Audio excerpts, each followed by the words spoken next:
मैं हमेशा से तेरे अंदर था। इमेजिन कीजिए, घनघोर बारिश हो रही है, कानों को फाड़ देने वाले पुलिस सायरन बज रहे हैं और पिंकू के दिमाग में बस यही एक खौफनाक लाइन गूंज रही है। हम सीधे एपिसोड 11 की उस डरावनी रात में चल रहे हैं जहां से पिंकू की पूरी जिंदगी पलट जाने वाली है। आज हम कहानी के उस रोंगटे खड़े कर देने वाले हिस्से को डिकोड करेंगे जिसे जेल की अंधेरी कोठरी कहा गया है। हमारा पूरा फोकस उन बारीक सुरागों और उस भयानक माहौल पर होगा जो आपको स्क्रीन पर जकड़ कर रख देगा। तो चलिए सीधे उस खौफनाक रात में उतरते हैं। तो शुरुआत होती है गिरफ्तारी की भयानक रात से। अब ये सिर्फ एक नॉर्मल अरेस्ट नहीं था दोस्तों, ये पिंकू की पूरी दुनिया के बिखरने का पल था। आसमान से गिरती मूसलाधार बारिश, आंखों को चुंधिया देने वाली बिजली और वो सायरन, एक भयंकर सेंसरी ओवरलोड। एक तरफ महिला पुलिस अधिकारी का वो कड़क आदेश कि इसे तुरंत हिरासत में लो, और दूसरी तरफ पिंकू जो बेबसी में चीख चीख कर कह रहा है कि उसने कुछ नहीं किया। ये वो लाचारी है जहां सिस्टम के सामने आपकी एक नहीं चलती। अब आते हैं भवानी और राघव के धोखे पर। असली चोट तो मानसिक थी। यहां किरदारों के बदलते हाव भाव को जरा गौर से देखिएगा। एक तरफ भवानी है जो बारिश में भीग रही है, पूरी तरह सदमे में है और बस इतना कह पाती है, पिंकू मुझे तुमसे ये उम्मीद नहीं थी।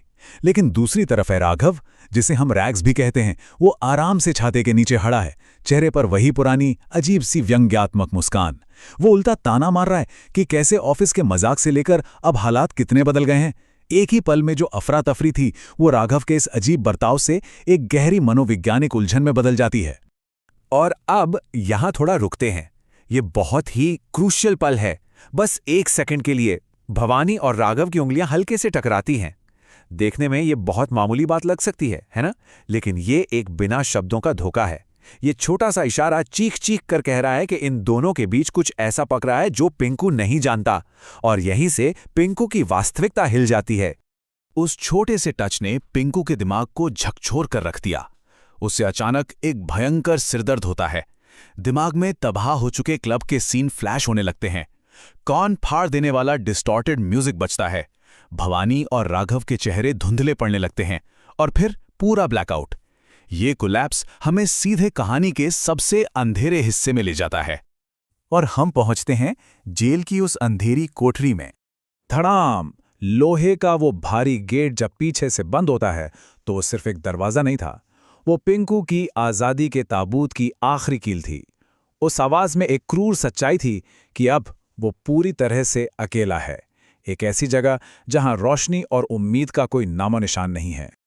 टप टप टप, ऊपर से गिरते पानी की ये धीमी लगातार आती आवाज। उस एकांत कोठरी के सन्नाटे में ये पानी की बूंदें किसी टाइम बॉम्ब की टिक टिक जैसी लग रही हैं। ये आवाज उस रेंगते हुए खौफ को और भी ज्यादा बढ़ा देती है। और तभी उस घुटन भरे अंधेरे में पिंकू को एहसास होता है कि वो अकेला नहीं है। उस अंधेरे कोने में कोई बैठा है। उसकी आंखें एकदम सफेद हैं और वो सीधे पिंकू को घूर रही हैं। लेकिन जैसे ही बिजली चमकती है वो जगह बिल्कुल खाली है।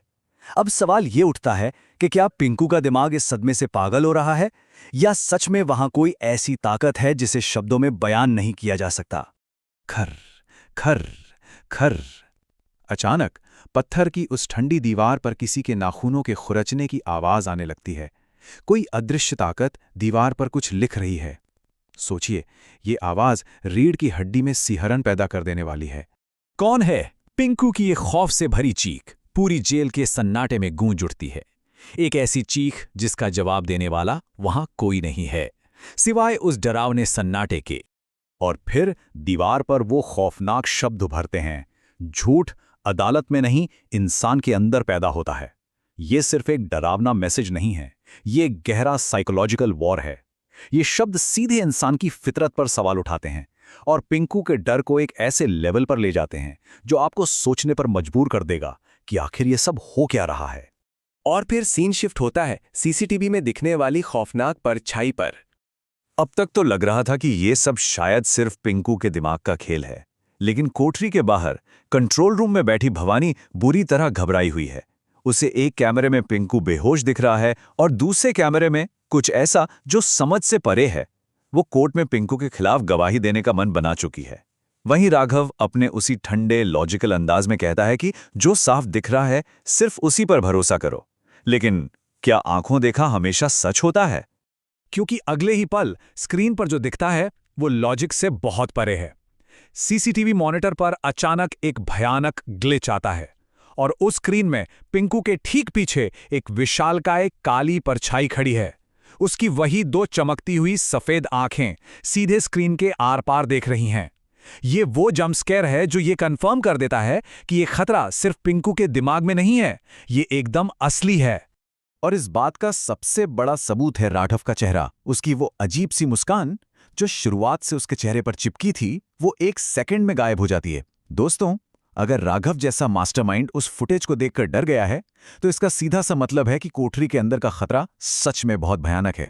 और अब हम पहुंचते हैं कहानी के क्लाइमैक्स पर। मेरे अंदर कौन है?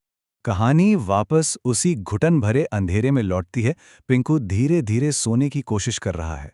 तभी उसके कान के बिल्कुल पास कोई फुसफुसाता है, अदालत तुझे छोड़ देगी लेकिन दुनिया नहीं, और जब इंसान टूटता है तब मैं जन्म लेता हूं। पिंकू की आंखें झटके से खुल जाती हैं, क्योंकि इस बार यह आवाज कोठरी के किसी अंधेरे कोने से नहीं आई थी। यह आवाज उसके अपने मुंह से आई थी। और इसी रोंगटे खड़े कर देने वाले सच के साथ एक बहुत बड़ा सवाल हमारे सामने आ खड़ा होता है। क्या पिंकू ही अपना सबसे बड़ा दुश्मन है, या उसके अंदर सच में कुछ और जन्म ले चुका है? आगे क्या होगा, ये जानने के लिए हमसे जुड़े रहिए, क्योंकि ये तो बस शुरुआत है।